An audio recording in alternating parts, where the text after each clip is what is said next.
Welcome back, my friend. Let's talk recommendations. You probably made a ton of them.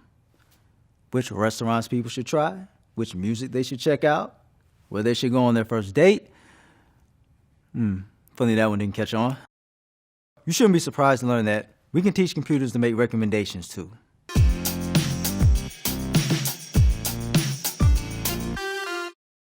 The first thing you need to know is your recommendations are only as good as your data, and you need lots and lots of data. For an easy explanation, let's take this back to our playground days, shall we? Emily loves spending her time both on the swings and the seesaw. Bianca also loves the swings and the seesaw. That means we can group Emily and Bianca together. And when the new girl Joanna joins the class, she tells everyone she loves the swings. This puts Joanna near Emily and Bianca's group. So it's safe to assume we could recommend the seesaw to Joanna. You follow? Good. Now, let's get a little bit more technical. Let's really delve into this algorithm to pinpoint the precise nuances of just kidding.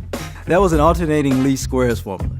And while it is important, it won't be on the test. Basically, it's a formula that helps you get nifty charts like these. Let's say this chart or matrix represents Kevin and his movie viewing habits. He rates horror movies and documentaries pretty high. This one over here is Jake. Jake has watched similar movies, which means Kevin and Jake are clustered together. But notice how Jake is missing a few titles that Kevin has seen.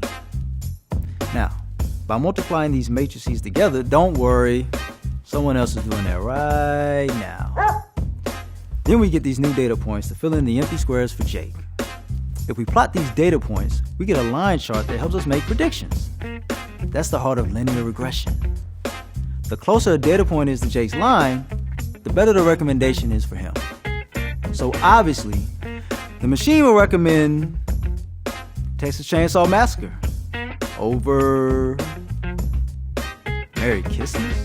Now, if the computer doesn't have enough data to make a prediction, you get what's called a sparse matrix. Now, if you try to force this data into this scenario, you'll probably get some bad recommendations. Everyone wants to tell you which new show you should binge watch next, including computers. But these machines have the data to back it up, so you know their recommendations are legit.